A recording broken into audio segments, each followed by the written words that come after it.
In 1953, with its empire everywhere falling into decline, the British government tried to put together a huge new state in Central Africa. The colonial secretary said, "We, the British, are seeking to build a society founded upon partnership between the races that inhabit Central Africa. We believe that the present scheme provides a framework within which the idea of partnership can take root and grow." But the leader of the white settler community there had different ideas. Sir Godfrey Huggins stated very clearly that the type of partnership that they wanted between black and white was such the same partnership as existed between the rider and the horse.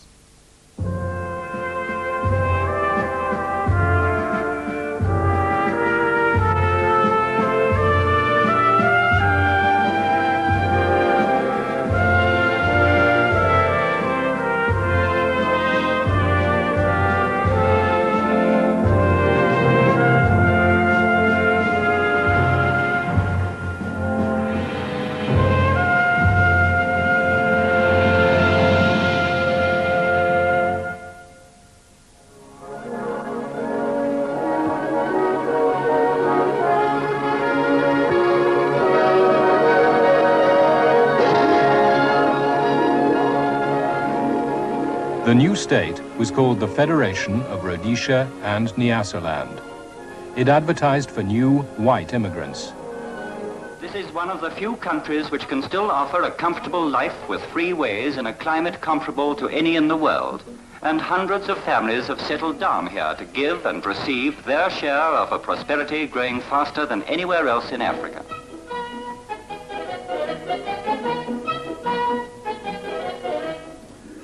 Every white man expected to be called Inkosi or Mambo, that is king. Every European housewife was called queen. Every European daughter was princess. Every European son was prince. The whole European community was composed of royalty. The opposition to the federation was not a question of being against bigger political units. This was a question of the fear that we had as Africans, that the settlers were beginning to create conditions, political and economic, social and cultural, for another South Africa. This was done against massive opposition. We petitioned the Queen several times. I was Secretary General of the African National Congress then, and so we really worked very hard, but we failed in the end. It was imposed on us. The ideal was to try and get a truly multiracial society in the center of Africa, having an influence on South Africa on the one hand, and the Northern Africans who were moving to independence on the other. And of course it was a very legitimate purpose and a high ideal. If it could have been done, it would have had, I think, a big effect. The scheme affected 3 colonies that Britain had held since the 19th century. The British hope that federating them together would realize the elusive ambition of racial partnership was up against awkward facts on the ground. In Nyasaland, a mere 8,500 whites were outnumbered by 300 to 1. In northern Rhodesia, 70,000 whites by 30 to 1. And even the largest white community, the 200,000 in southern Rhodesia, by 12 to 1. These racial imbalances were compounded by differences in the political development of the 3 territories. In southern Rhodesia, white voters, with a few blacks who had been given the vote, elected an all-white parliament. They ran their own government. In the 2 northern territories, colonial governors, appointed from London, ruled with the help of advisory legislative councils. The coming of federation meant yet a 4th legislature, with members both elected and appointed from all 3 territories. Further, Britain had 2 channels of direct involvement. The Commonwealth Office, which had long dealt with southern Rhodesia, now also dealt with the federation, and the Colonial Office dealt with northern Rhodesia and Nyasaland. Thus, 2 Whitehall offices dealt with 3 territories, having 4 governors, and with 5 governments having a say.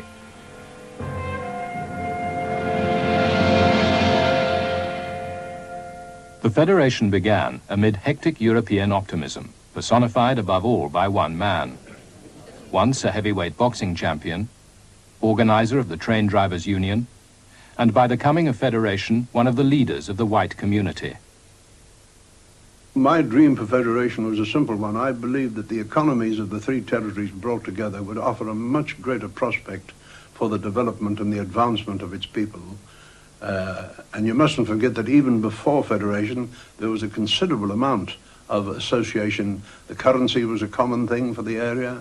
The railways were common between the 2 Rhodesias. The airways were common between the 2 Rhodesias. There were a host of things, and everything looked to me to be much more rosy if the 3 of us could get together.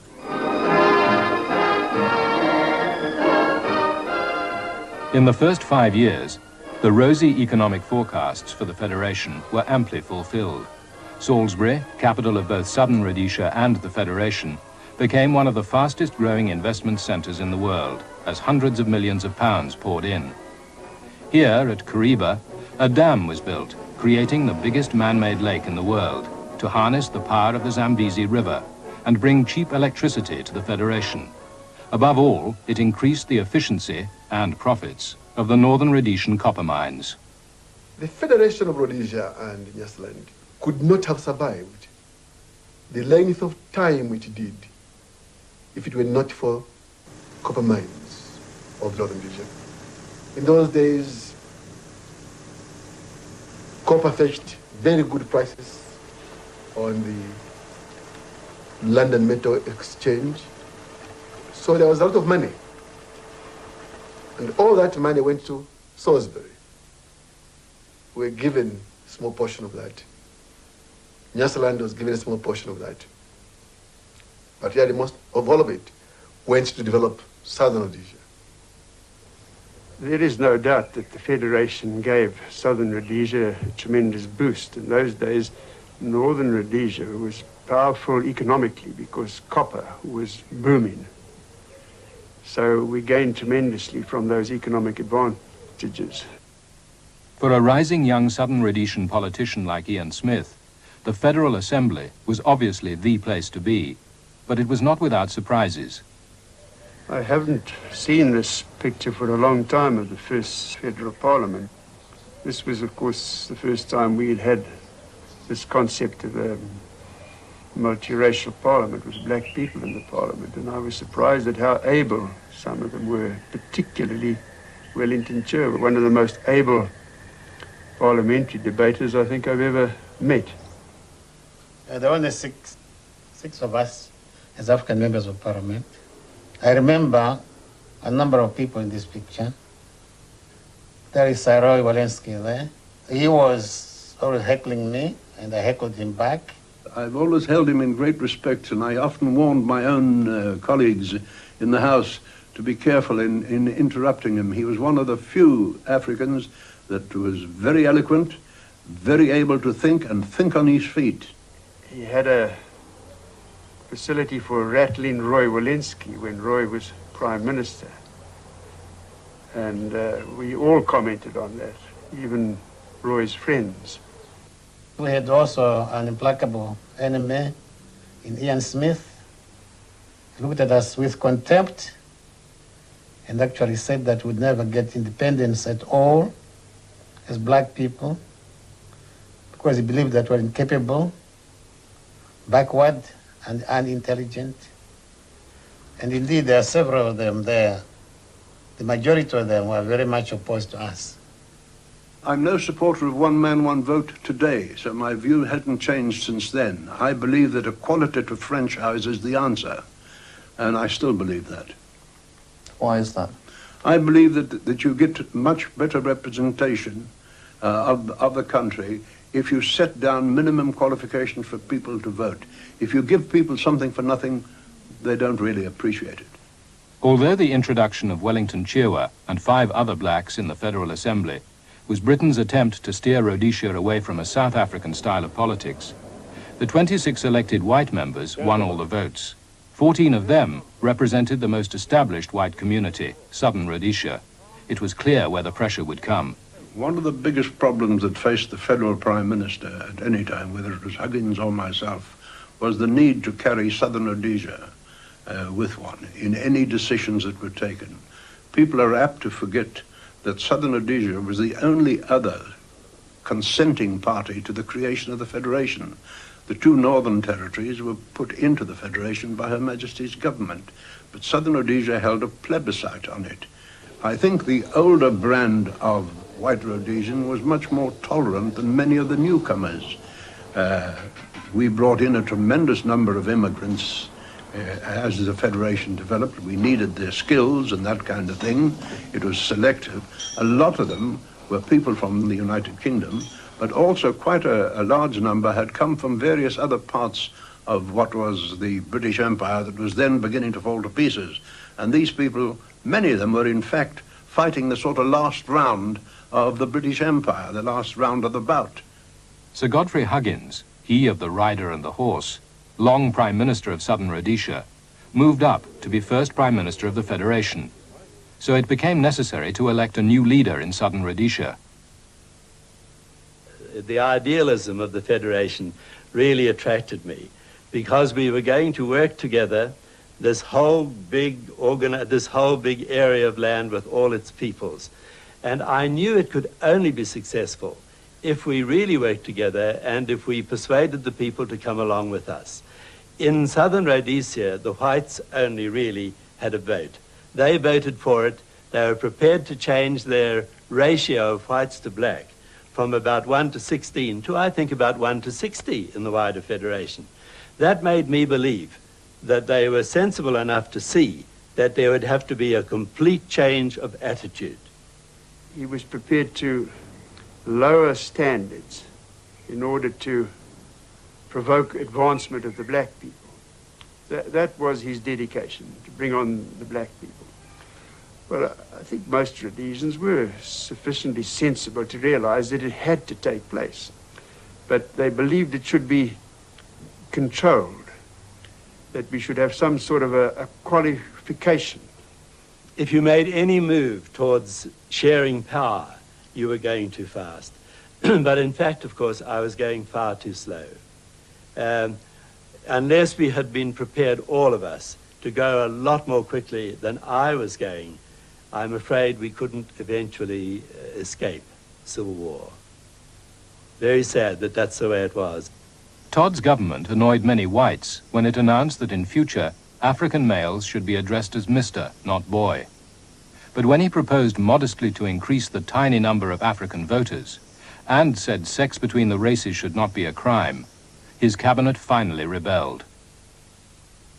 The fall of Garfield Todd was important for us in that it removed a very powerful white liberal whose word had been believed by most of the whites. But we had come to the conclusion that no white liberal could advance the African cause, because white liberals were preoccupied with the question that the white men should rule the African fairly, whereas the African himself was preoccupied with takeover politics. In the end, as we all know, Garfield Todd came unstuck, not because of outside people, but because of the people within his organization. They came to the conclusion that he was going too fast. And they were the instigators of removing him from office. So his reign was a short one, maybe quite an exciting one as far as he was concerned, but he misjudged it. With Todd's fall, the slim hopes of partnership between the races in southern Rhodesia had disappeared. But the British government continued to back the Federation. Hopes for African advancement in the two northern territories did not lie in the hands of the white settler community, but with the Colonial Office in London. Nyasaland, described by Sir Roy Walensky as an imperial slum, had only been thrown into Federation as an afterthought. Britain's neglect of this backwater was now to make it the primary battleground for the survival of the Federation. Nyasaland was a small country, and I'm afraid his priorities slipped, although we genuinely were going to do things for them. We kept on finding that other things cropped up which seemed to us more important. And so they got left behind. I think it really is as simple as that. There was no idea of letting them down or anything, but it just failed on its against other things. Nyasaland nationalists had opposed the Federation from the beginning and had expected the British to protect them. But their concerns were consistently overlooked. They decided to appoint a leader who would have some impact on the Colonial Office. Well, there was a conference of the Nyasaland African Congress in 1957 in Blantyre. It was at that conference that it was decided that I was the only man who could lead this country. I was then practicing medicine in Kumasi, Ashanti, in the then Gold Coast. So I received a telegram saying that, please come home. On July the 6th, 1958, Hastings Banda came home. For 40 years he had lived abroad, mostly in the United States and Britain, and he had forgotten his native language. His return was an impressive moment. I said I'd come back home to do two things: to break their stupid federation, I used to call it, and to give you, my people, your own government. So that they were not left in any doubt at all about it, because I repeat, I did not hide it. I don't believe in about beating about the bush. I was blunt from the very beginning. I'd met Banda in London before he came back to Nyasaland, and I remember recording in my diary that he was a fanatic to get Nyasaland made independent and to break up the Federation. He set off on tours right through the Protectorate, and tens of thousands of people came to his meetings. He started to build up a very tense atmosphere that he could get independence for Nyasaland if they stood behind him. Banda and his fellow nationalists were in a race. Federation's first phase was to end in 1960. Walensky and his white supporters were campaigning for full independence to be given to them then, with the government firmly under the control of the settlers. When the Federation was formed in 1953, it was supposed to be tentative. It would either confirm in 7 years or in 10 years. And after that confirmation, there would be no looking back. I did not want that confirmation to come. I did not want this country to be a part of a federation or a union like that or the Union of South Africa. So I wanted to make sure that when that review came, Nyasaland was out. Whatever Northern Rhodesia, Southern Rhodesia did, that's their business. But Nyasaland had to be out. Under Banda's leadership, nationalist protest took a sharp upturn. Rumors ran through the white community of plots to wipe out all Europeans. On January the 25th, 1959, Banda's colleagues held a secret gathering known as the Bush Meeting. Informers told the police that a murder plot was hatched there against, among others, the governor himself. What was meant at the Bush Meeting was to discuss and advise ways of passive resistance. They accused us of plotting the murder of Europeans, but that was not the case at all. It was mainly to advise our delegates who came from all over the country methods how we could apply the passive resistance. That was our main thing.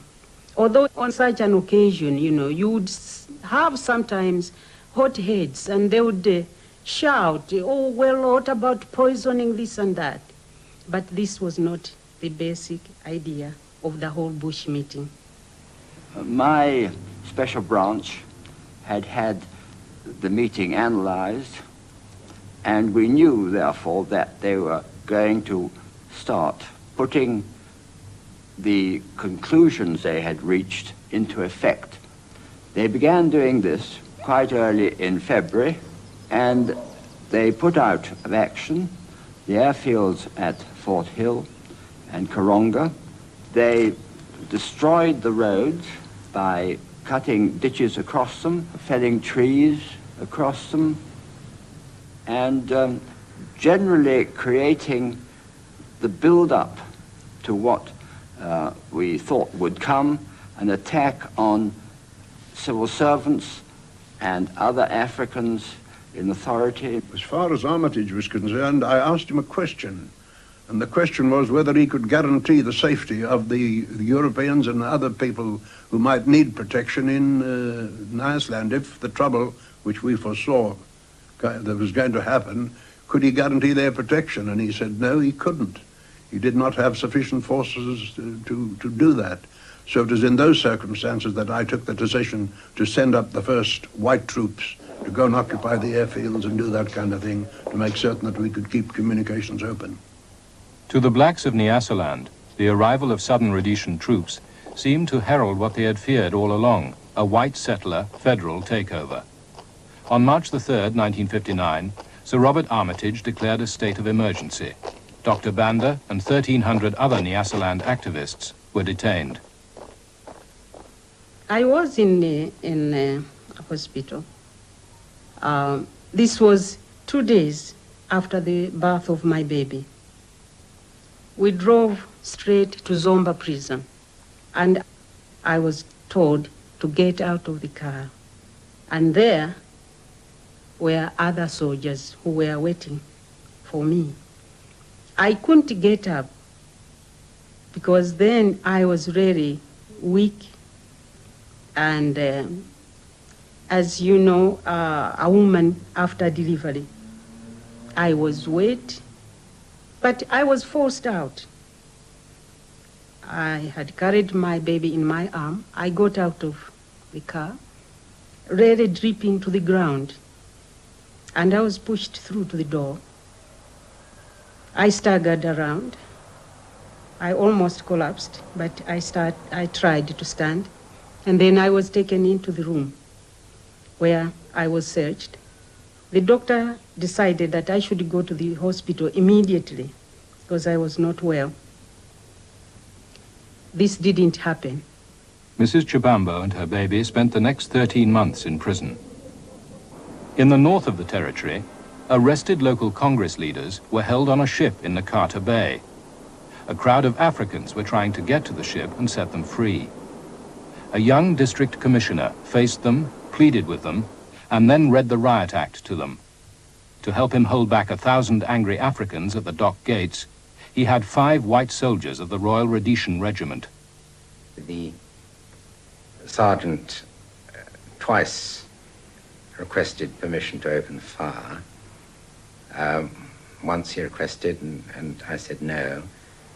And it went on for some time longer. I was desperately hoping that the reinforcements would appear coming down the hill. He asked a second time, and again I refused. And then, in due course, he said, well, I can't be responsible for containing them any longer, or words to that effect. And I felt that I had no alternative in the circumstances, because by then the gates were forced pretty wide open, and he had only got 4 men under his command. I felt that I had no alternative but to hand over the situation to him, which I did do. He then proceeded in accordance with their orders for opening fire. I think his troops took a certain number of paces backwards. And he ordered them to open fire. They opened fire. And I remember thinking, oh my God, how long is this going to go on for?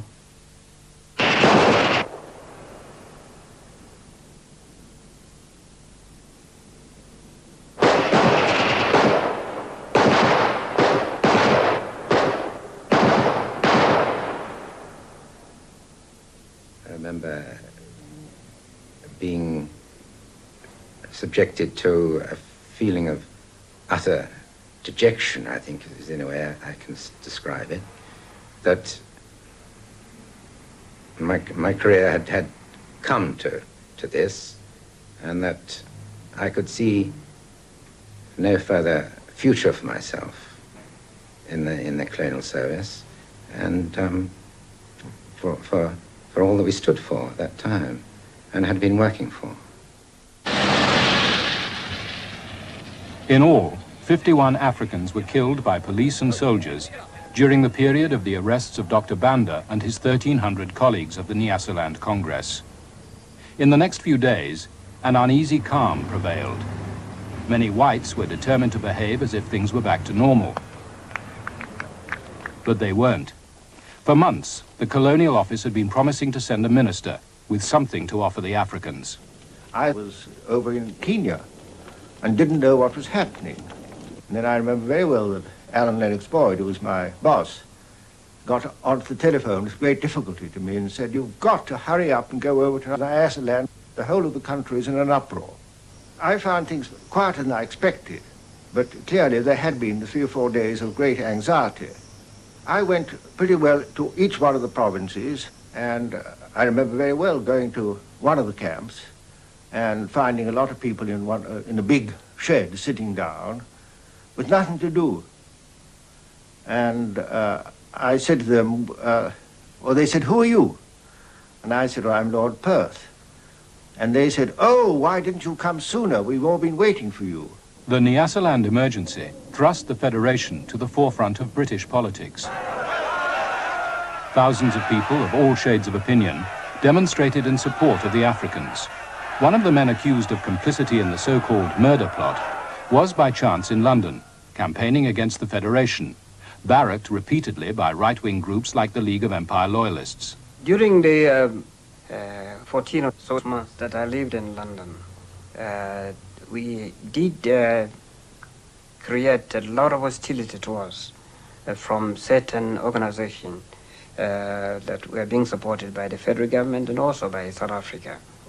On April the 8th, 1959, at the Royal Albert Hall, a meeting to protest against the emergency was disrupted by some of Kanyama Chume's noisiest opponents.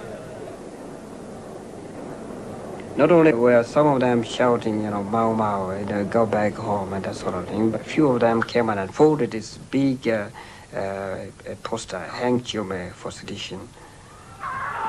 After that, there was a scuffle between them and our supporters. And when I say supporters, there were more Europeans or more British who came to support us, and perhaps African.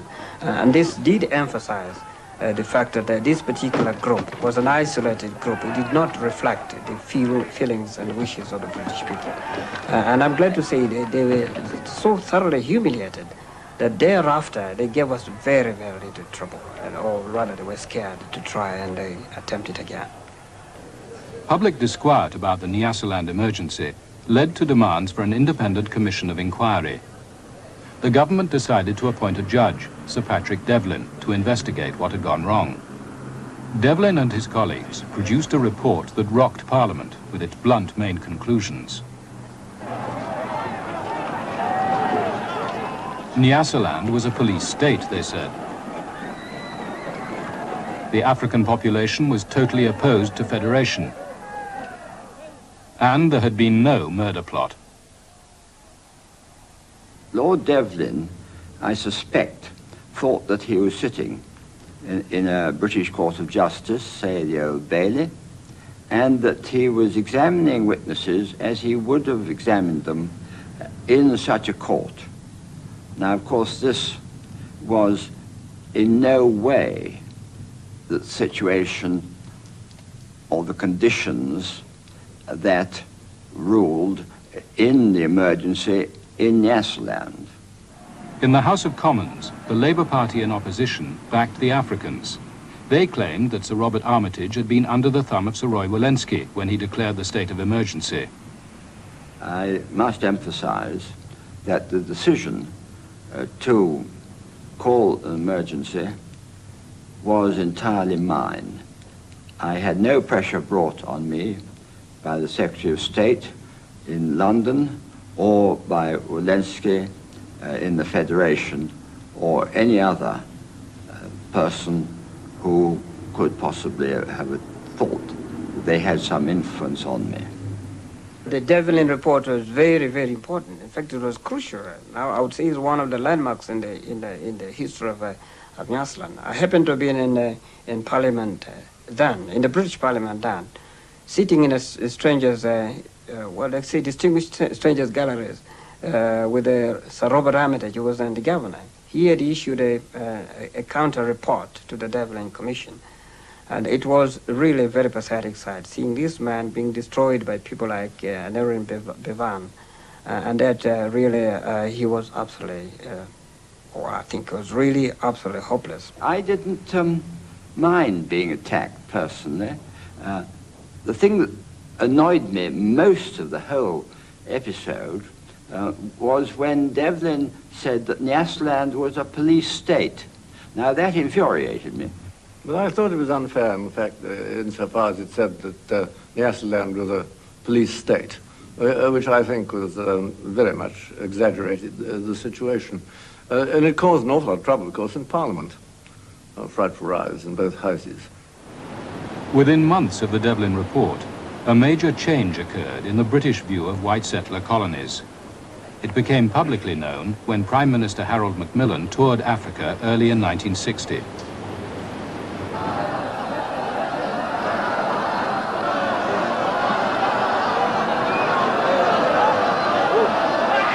I spoke in some of my speeches what I called the wind of change, which is blowing through the continent.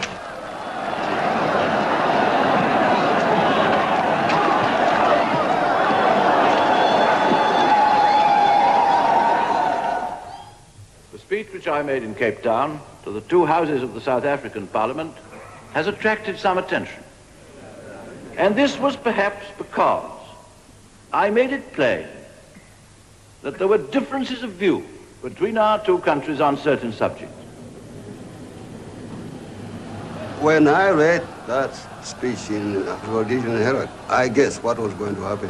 When he came to Blantyre, he was left in no doubt at all the reaction of the people, because they told him that he must release me or else there will be no peace in Nyasaland. So that speech, to me, meant that it was just a matter of time before even I would be coming out of Gwel. The Wind of Change speech signaled the British government's recognition that it could no longer help white settlers resist African nationalism. The man to implement this shift of policy was Macmillan's new colonial secretary, Ian MacLeod. He immediately wanted to accelerate the rate of release of all detainees, and in particular of Dr. Banda.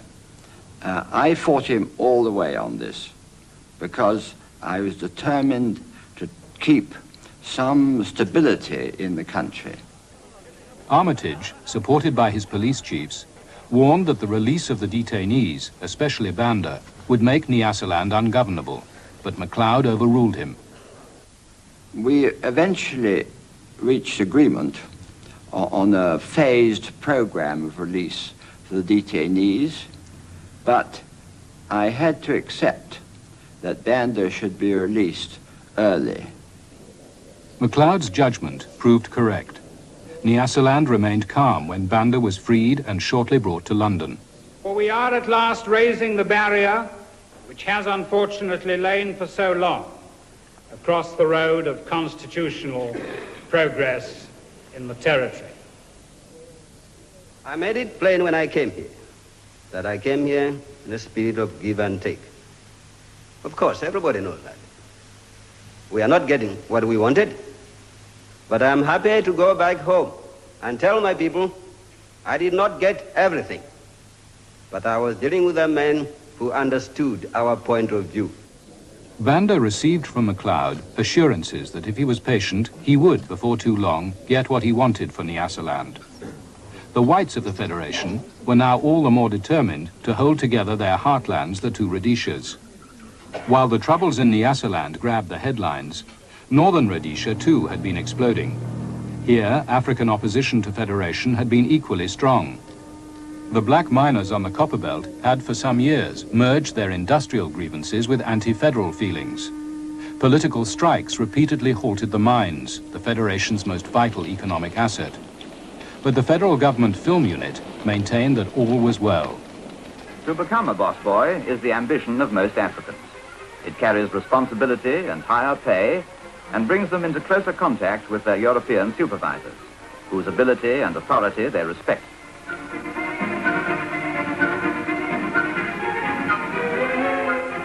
The companies provide accommodation for the Africans with comforts and facilities that they have never known before, thus making for happiness and contentment. Industrial disputes in northern Rhodesia posed a threat to Britain's supply of copper. Strikes by the black mine workers could always be controlled by force. But similar disruptions from the largely South African white supervisors could not. The colonial government had to listen to the voice of the European settlers. Sir Arthur Benson was our governor, and he invited us as one group of contending organizations for political power. There were about 4 or 5 of us. After a few exchanges, Sir Arthur Benson turned around to me very sharply and said, "Mr. Kaunda, don't you think that if we met your demands now, settlers would paralyze my government?" I said, "Hello? Your Excellency, do you mean to say that you will only listen to the African majority if we were in a position to paralyze your government?" He sharply turned away from me again and did not reply. That stuck into my mind. The British government hoped it could stand in the middle by making some concessions to African demands, whilst assuring the whites that they would still be safely in command. In the teeth of fierce settler opposition, Britain announced that for the first time, a small number of Africans would be elected to the Legislative Council. But the militant nationalists who followed Kenneth Kaunda rejected these concessions, instituted a new wave of strikes, and called for a boycott of the elections. Outraged by their strong-arm methods, the governor described Kaunda and his supporters as murder incorporated. He had the leaders picked up and exiled to remote rural areas, where it was thought they would have difficulty communicating with the local inhabitants.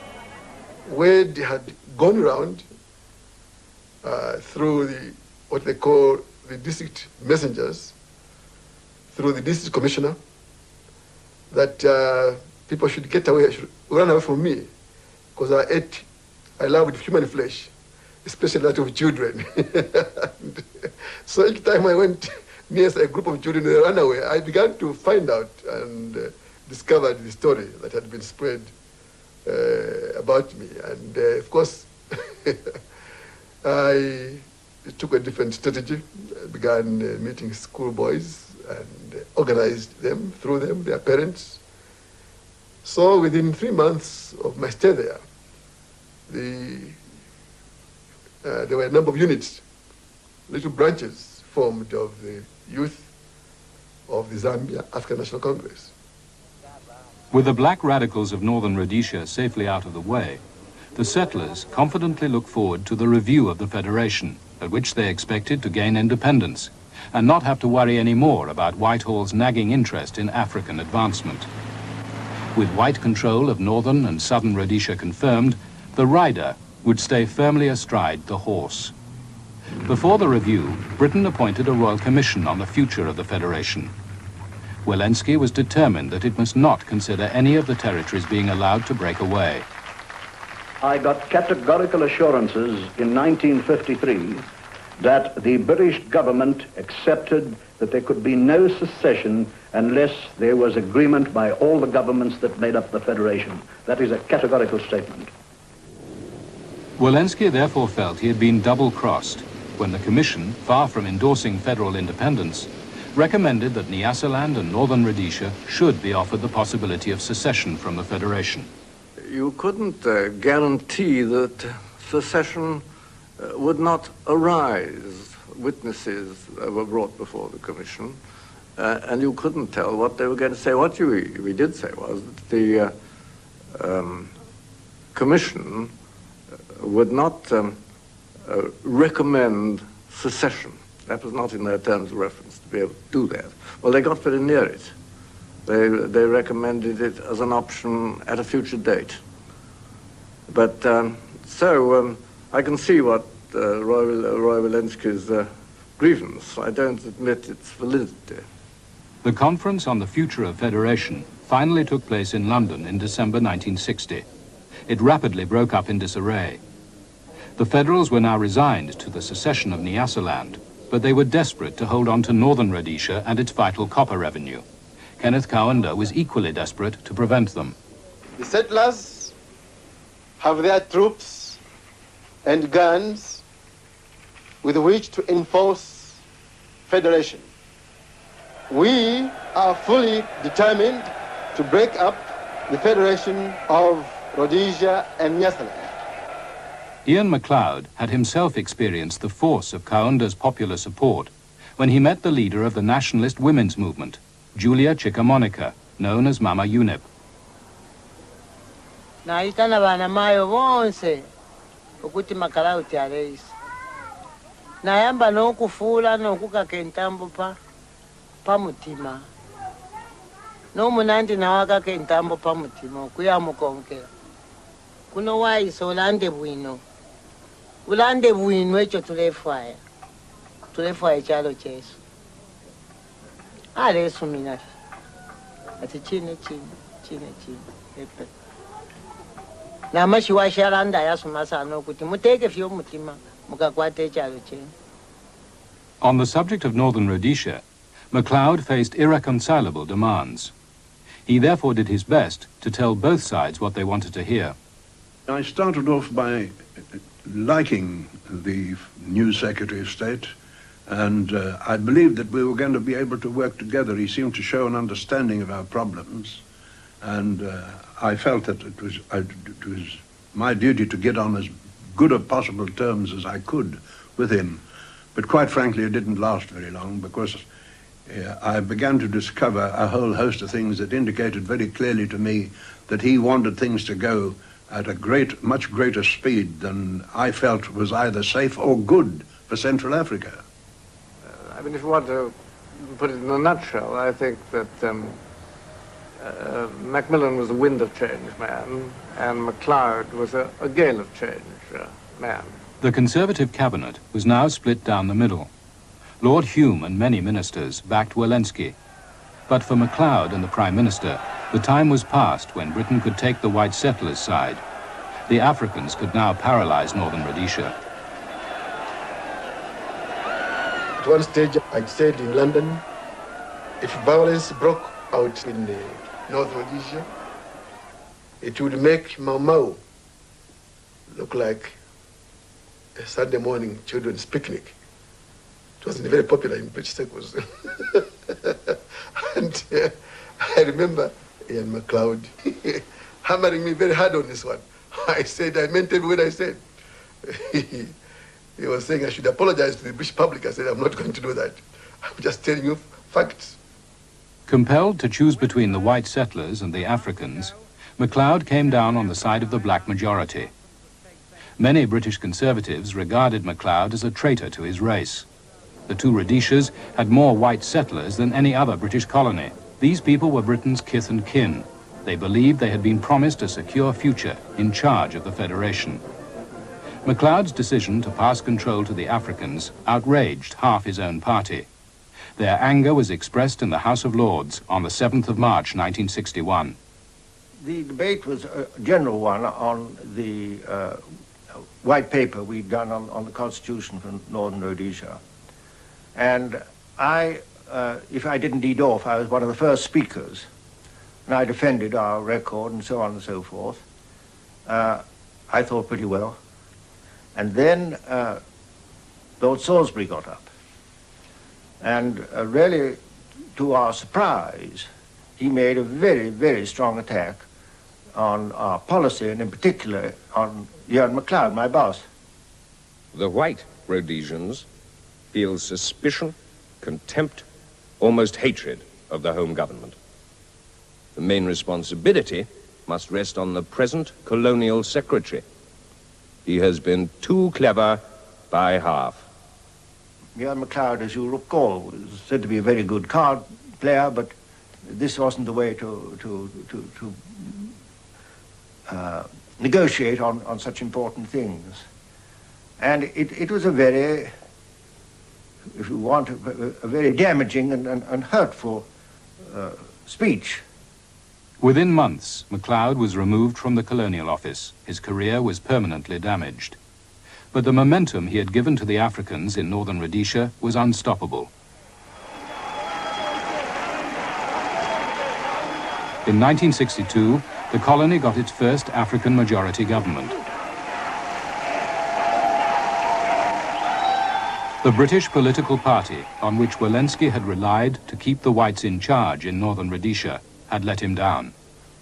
To me, the fact that they kept on patting me on the back, swearing to me how loyal they were to the Federation and how much they wanted to continue it being alive, whilst they were busy turning the knife in my back.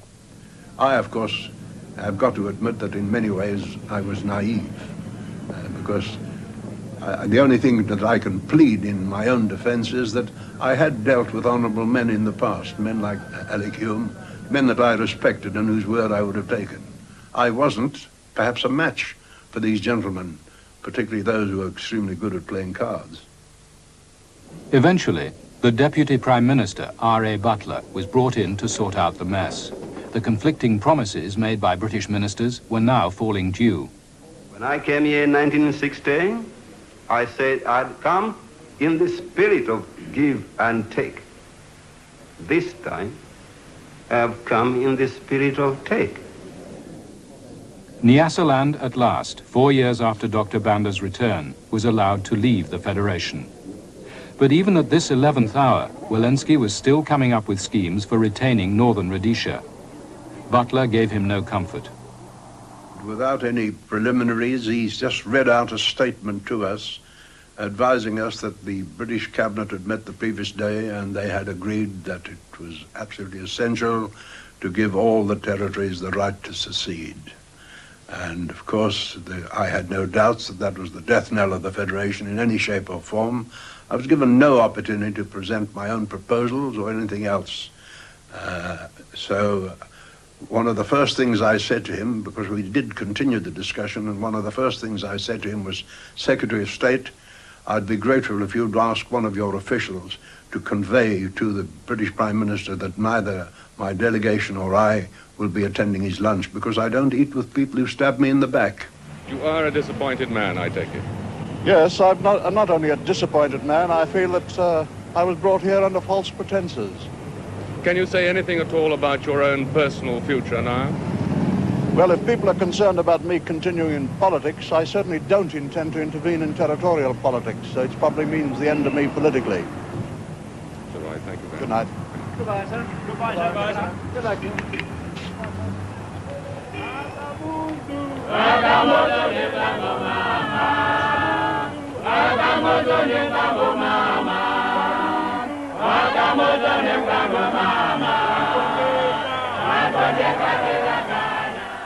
There lies the Federation of Rhodesia and Nyasaland, dead, buried. Stabbed in the back by Mr. Macmillan.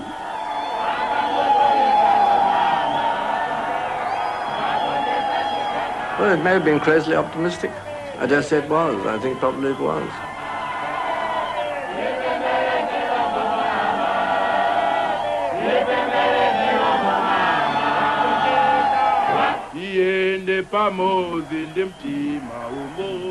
The idea of federation was good, but the Africans did not like this partnership between the horse and the rider.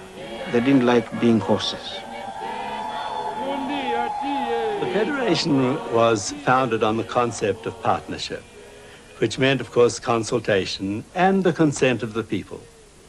Well, there was no partnership. There was no consultation. There was no consent.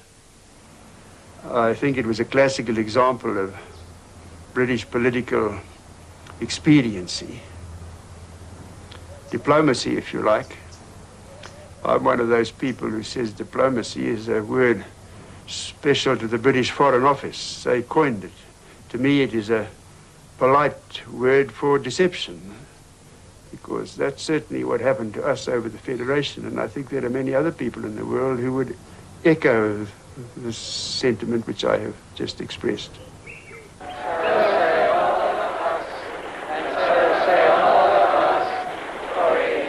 In 1964, Nyasaland became independent as Malawi and northern Rhodesia as Zambia. Southern Rhodesia continued under the rule of the white settlers.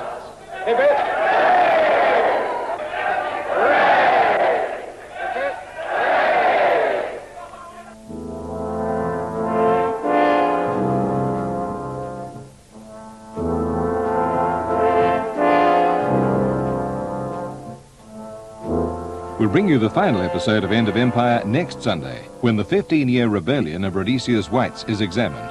And remember, the book of this series is available from the ABC shop in your capital city. Stay with us now for the mid-evening news, followed by Act 2 of The Valkyrie in Wagner's Ring, simulcast with ABC FM.